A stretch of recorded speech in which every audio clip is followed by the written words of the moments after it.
Primeiro passo, troca de túnica. Isso mesmo. Quando Abraão se encontrou com Deus, Deus fala assim: Abraão, eu sou o seu galardão. Quer dizer, eu sou o seu presente. Eu sou a sua recompensa. Ele diz assim: Abraão, eu sou tudo para você. Sabe? De acordo com o que nós vimos anteriormente da história do Stanley, a primeira coisa que acontecia era a troca de presentes. Então Deus, ele está se doando para Abraão. Deus, ele está presenteando Abraão. Abraão, eu sou teu. Eu me dou a você. O Deus Todo-Poderoso, o Deus invisível, está se dando a Abraão. Ele está se oferecendo. Olha que Deus oferecido. Eita! O segundo passo dessa aliança que Abraão fez com o Senhor. É a troca de cinto. Olha só, da mesma forma. Deus, então, ele dá um cinto para Abraão. Ele fala assim: Abraão, eu sou o seu escudo. Eu te protejo. Eu vou à sua frente. O escudo, gente, é aquilo que antecede, vai antes, né? Antes de você no momento da batalha. É aquilo que vai à sua frente no dia da guerra. Então Deus, o Todo-Poderoso, vai à frente. Deus é tão grande e é tão acessível, né? Olha só como é que ele se deu para Abraão e ainda falou: não, eu vou na sua frente, eu te protejo, vamos lá. Aí lá em Gênesis, né, a gente vê no verso 2 que Abraão, ele começa a colocar os termos. Ué, Senhor, já que o Senhor está se oferecendo para mim e o Senhor é o meu escudo, vamos resolver uma questão aqui, vem cá, vamos conversar. Vamos falar de um herdeiro? Eu não tenho herdeiro. Meu herdeiro será o meu servo. Ele estava encostando Deus na parede? Será? Claro que não. Vamos continuar lá na Bíblia. Pegue sua Bíblia, no verso 2. Então disse Abrão: Ó Senhor Deus, que me darás, visto que morro sem filhos, e o herdeiro da minha casa é o Damasceno Eliezer? Disse mais Abrão: a mim não me tens dado filhos, eis que um nascido na minha casa será o meu herdeiro. Ao que lhe veio a palavra do Senhor, dizendo: este não será o teu herdeiro, mas aquele que sair das tuas entranhas, esse será o seu herdeiro. Então o levou para fora e disse: olha para o céu e conta as estrelas, se as podes contar. E acrescentou-lhe: assim será a tua descendência. E creu Abraão no Senhor, e o Senhor imputou-lhe isto como justiça. Então, gente, é o seguinte: Abraão, ele saiu para olhar o céu e ele creu naquilo que Deus estava falando. Normalmente, quando a gente pensa assim, se as podes contar, né, a gente imagina na quantidade de estrelas, né? Só que não. Observe na sua Bíblia. Ele falou isso, se as podes contar. Ele estava no verso, vamos ver aqui, se as podes contar. No verso 5, que Deus falou com Moisés, com Abraão. Mas veja lá no verso 12, passa um pouquinho para frente. Ora, ao pôr do sol, caiu um profundo sono sobre Abrão, e eis que lhe sobrevieram um grande pavor e densas trevas. O sol, ele se põe a 18 horas aproximadamente, e no versículo 5 ainda não era noite. Então, a gente pode concluir que ainda estava de dia, e Abraão, ele saiu da tenda de dia para contar a estrela. Imagina! Se podes contar, Abraão, ele vê o sol e conta estrela. É fé demais para um homem só, né? Então, fé, gente, é acreditar naquilo que você não vê. Deus então ensina a Abraão. Contou estrelas, ainda que não podia vê-las. Olha, Abraão era um cara assim, de tanta fé, que ele pensou assim: eu creio no Deus, eu vou olhar para o céu, é sol, mas ele me mandou contar as estrelas. Mas tudo leva um tempo para acontecer.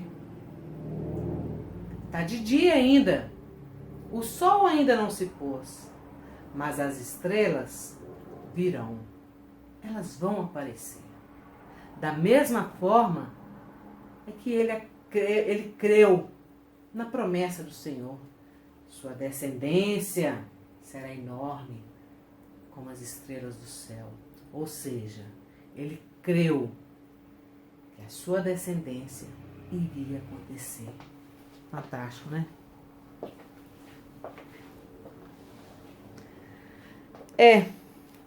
Abraão creu.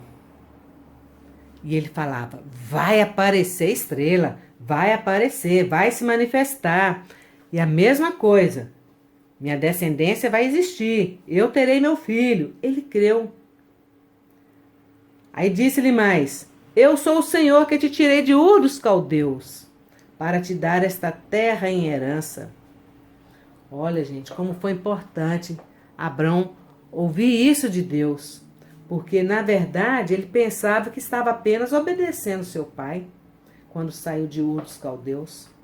Porque Ur dos Caldeus não era uma das piores cidades lá da época, não. Ur dos Caldeus era uma cidade próspera. Era uma cidade que tinha todos os melhores recursos da época. E ele saiu de lá com seu pai. Sabe? E Deus agora fala para Abraão: Abraão, fui eu que te tirei de lá. Eu usei o seu pai para que você saísse de lá. Porque eu vou te dar uma terra, eu vou te mostrar uma terra que vai ser sua. Eu vou te dar. É muita fé.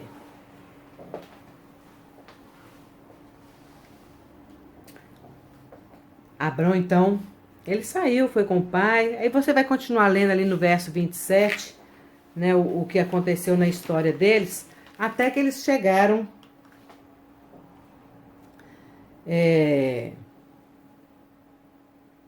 para concretizar aquilo que Deus tinha para a vida dele. Deus, então, ele vai intervir em todas as circunstâncias, como fez com o pai de Abraão, para que ele saísse daquela terra. Terceiro passo dessa aliança de Deus com Abraão: o corte da aliança. Ele precisava, então, cortar a aliança. O sangue tinha que ser derramado. Abraão entende, então, e fala assim, olha, lá no verso 8, ao que lhe perguntou Abraão: ó Senhor Deus, como saberei que hei de herdá-la? Porque Deus prometeu a terra para ele. Ele queria ter certeza disso. Qual a garantia que eu vou ter?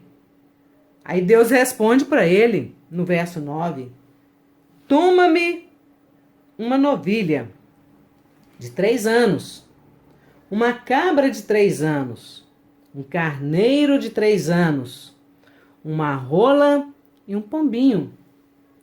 Deus ele não precisou falar para Abraão o que ele tinha que fazer. Ele foi logo trazendo os animais. Ele já sabia o que ele ia fazer com eles.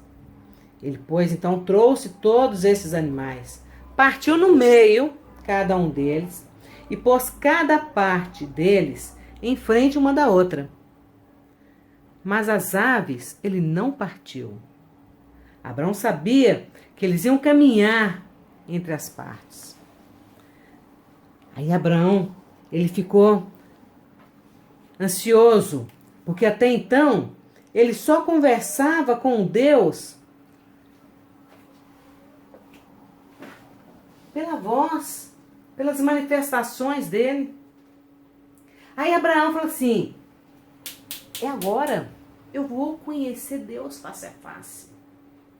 Eu vou ver o Deus Todo-Poderoso. Aí Abraão ficou naquela expectativa de conhecer Deus fisicamente. Ele colocou os animais, matou todos os animais, com exceção das aves. E tem uma explicação para isso. Vamos lá. Abraão então ficou nessa expectativa. O Deus invisível vai aparecer. Bom, vamos entender então os animais. Por que ele não matou as pombinhas? É uma simbologia, né? E nessa simbologia, quando se faz uma aliança com outra pessoa, né, eles pegavam um animal, porque era uma aliança de uma pessoa com outra. Duas pessoas. Só que Deus ele é triuno, né? Ele é 3 pessoas em um. Ele é Pai, Ele é Filho e Ele é Espírito Santo. São 3 animais terrestres. O céu e a terra estão entrando em aliança. Mas nós temos também 2 aves. Essas aves, elas vão falar também de Deus.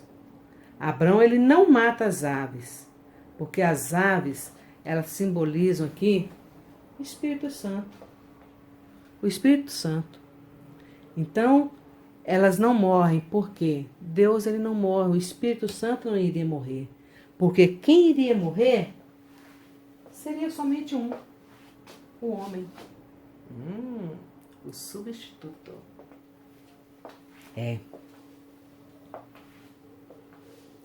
Alguns dizem até que... Alguns dizem não, está na Bíblia, né?